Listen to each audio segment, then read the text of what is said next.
La médula espinal es la continuación del cerebro, una estructura nerviosa que transcurre entre las vértebras, el agujero que le dejan las vértebras, que son las que en alguna ocasión pueden alterarla. Se entiende que esta médula está compuesta o existen aproximadamente unos 5 millones de axones o de cables, y la misión que tiene la médula espinal es realizar los movimientos, la información que manda el cerebro a través de los diferentes nervios, y en sentido contrario la información de la sensibilidad. Al mismo tiempo también hay un control de una serie de funciones del sistema nervioso vegetativo, como son el movimiento intestinal, la respuesta sexual o la respuesta urinaria. Cuando se daña esta médula que hemos comentado, pues se produce una lesión de la médula espinal. La causa fundamental son las de origen traumático y en todas sus vertientes, pero también existen causas médicas como son los tumores, las alteraciones vasculares, los mielomeningoceles, las enfermedades degenerativas, que van también a condicionar daño en la médula y por tanto lesión de la médula espinal. Pues hasta hace poco tiempo el perfil era el de un hombre joven entre 20 y 40 años que había tenido un accidente de tráfico, generalmente en fin de semana, y que podía tener en un 50% una lesión de origen cervical, quiere decir una tetraplegia. Después, este perfil en los últimos años, y coincidiendo con la bajada de siniestralidad del tráfico, pues ha disminuido, y ha disminuido de una forma importante, pero sin embargo han aumentado en otro pico entre los 60 y 80 años, también con una serie de traumatismos, generalmente por caída o alteraciones quirúrgicas o enfermedades de todo tipo. Ese perfil, esos dos picos, evidentemente, es algo que estamos observando desde hace unos años.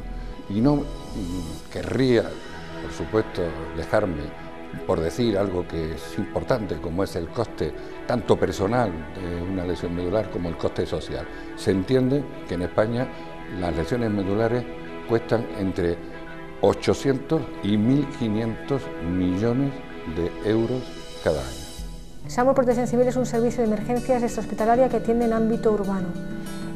Con respecto a las causas de posible lesión medular, atendemos a causas traumáticas que pueden suponer una lesión medular. Nuestras causas fundamentales que provocan esta lesión medular son las precipitaciones y, en un segundo lugar, la atención a accidentes de tráfico, tanto en accidentes de tráfico de vehículos a 4 ruedas como de motoristas.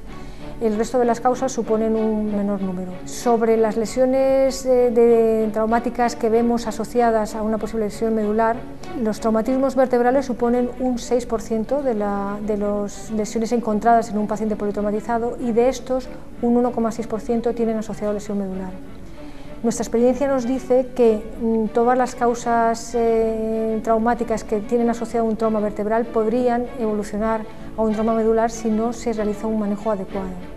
En este sentido, tanto los primeros respondientes como los sanitarios debemos de tener en cuenta que el paciente traumatizado es un potencial paciente con lesión medular, y deberemos de tratar como si de un bloque se tratara, preservando la inmovilización del cuello en todo momento de la atención. El procedimiento de actuación que nosotros tenemos con un paciente traumatizado exige una valoración de la escena, una estimación inicial de gravedad, una evaluación primaria y resucitación, un traslado primario en la ambulancia, una evaluación secundaria y una reevaluación y un traslado en ambulancia. En todo este proceso debemos de garantizar esta inmovilización del paciente. Para ello contamos con una serie de dispositivos y con la colaboración de otros primeros intervinientes, que deberán de estar formados en estas técnicas para ayudarnos a la movilización e inmovilización de pacientes. Es importante hacer exactamente lo que uno sabe hacer y no hacer lo que no sabe hacer. Es importante informar sobre el suceso, es importante preguntar a la víctima su estado y garantizar esa inmovilización hasta el último momento. Si estamos ante un paciente con riesgo vital, las maniobras de inmovilización de columna deberían de quedar pospuestas, ya que existe algo más importante a preservar, que en este caso es la vida. Contamos con ello con una dirección en la movilización de pacientes cuando ya están los servicios sanitarios, que exige el plan previo de cómo va a ser esta movilización e inmovilización, y recibiendo las órdenes exclusivas de la cabeza para que todo sea en un proceso coordinado.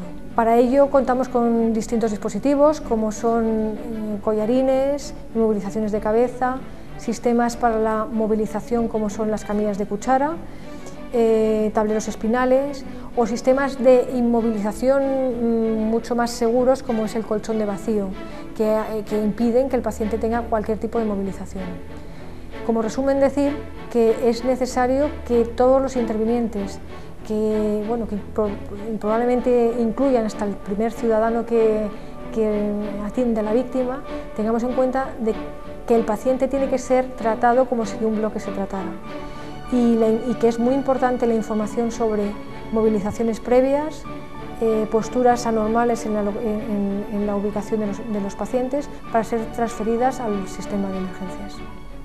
A continuación yo voy a explicar unas pautas básicas de atención al ciudadano desde el servicio público.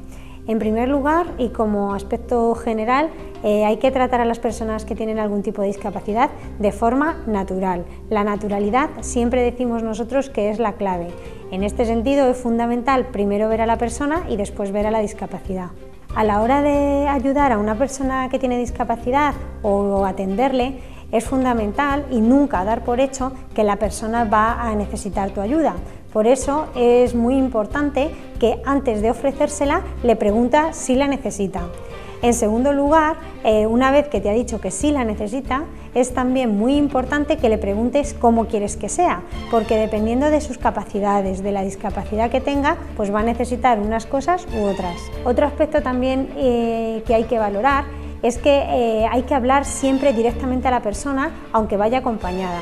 Aunque parece que a día de hoy esto no ocurre, es una realidad que nos encontramos todos los días, que todavía se siguen dirigiendo a su acompañante y nunca le ofrecen o le hacen la pregunta directamente a la persona. A la hora de atender las necesidades que presenta una persona con discapacidad, también es muy importante no generalizar.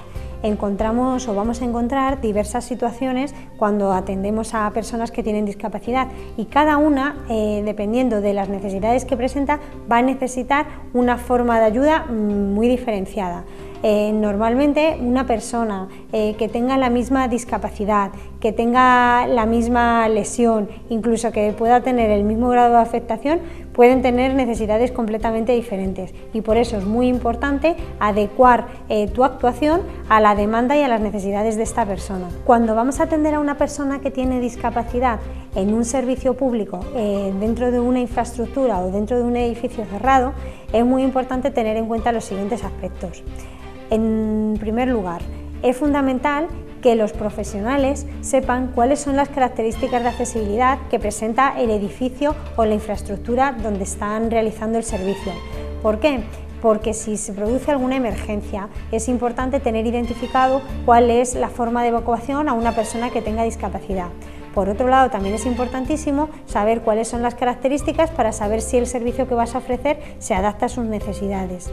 En este sentido, es fundamental saber si tienes un cuarto de baño que sea adaptado para personas con discapacidad, si las puertas de las oficinas o los lugares donde vas a ofrecer el servicio tienen más de 80 centímetros, si hay algún escalón que pueda ofrecer algún obstáculo. Es importante tenerlo identificado para que cuando llegue el momento puedas atenderle correctamente. Algunos usuarios que tienen discapacidad podemos encontrar que vayan acompañados de un perro de asistencia. Estos perros normalmente van señalizados correctamente con un logotipo que los identifica. En este sentido es muy importante dejar acompañar a la persona siempre por este animal, ya que va a ayudarle a realizar algunas actividades que él por su discapacidad no puede realizar de forma autónoma. En una situación en la que tenemos la necesidad de evacuar a una persona con gran discapacidad física porque estamos en una situación de riesgo o emergencia, en primer lugar es fundamental ubicarla en un punto seguro. Después es importantísimo informar a la persona de cuál es el procedimiento que se va a seguir para realizar su evacuación.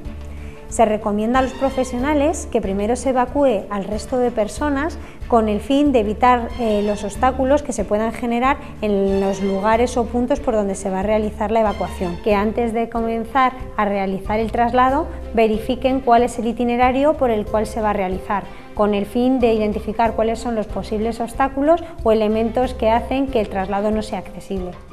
Pues a través de este mensaje me gustaría expresar 3 sentimientos. El primero, el de preocupación, segundo, el de agradecimiento y tercero, el de esperanza. Preocupación porque en España existen miles de lesionados medulares y grandes discapacitados físicos que lo son a raíz de un accidente de tráfico. Y eso es incuestionablemente fuente de dolor para ellos, para sus familiares y para la sociedad, que tiene que contextualizar y ayudar a estas personas a adaptarse a una nueva realidad.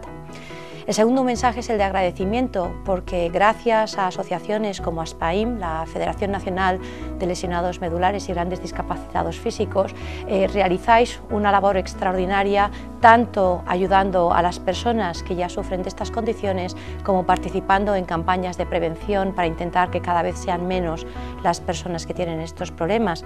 Y en concreto, con la Dirección General de Tráfico, hace años que trabajáis amistosamente, productivamente, campañas de todo tipo y naturaleza, pero quizás la más conocida sea la de no corras, no bebas y no cambies de ruedas, campañas que sin duda permiten la permeación a la sociedad y la transmisión de un mensaje por boca de actores y de personas que son incuestionablemente legítimos para esa tarea.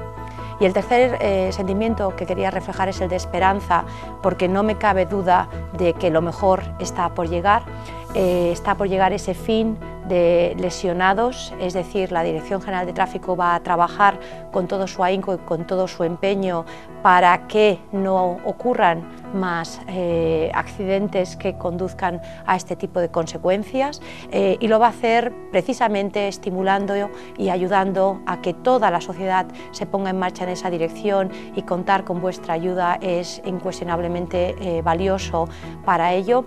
Y para formalizar y cristalizar esa voluntad, me complace especialmente el integrar la participación de vuestras sociedades con la creación en la propia Dirección General de Tráfico de esas unidades de atención a las víctimas de tráfico, que lo que van a hacer es coordinar a nivel provincial la integración de todos los servicios públicos y privados que se ofrecen en cada lugar, y será incuestionablemente de gran ayuda el que vuestras 13 representaciones en autonomías diferentes participen activamente de este proyecto.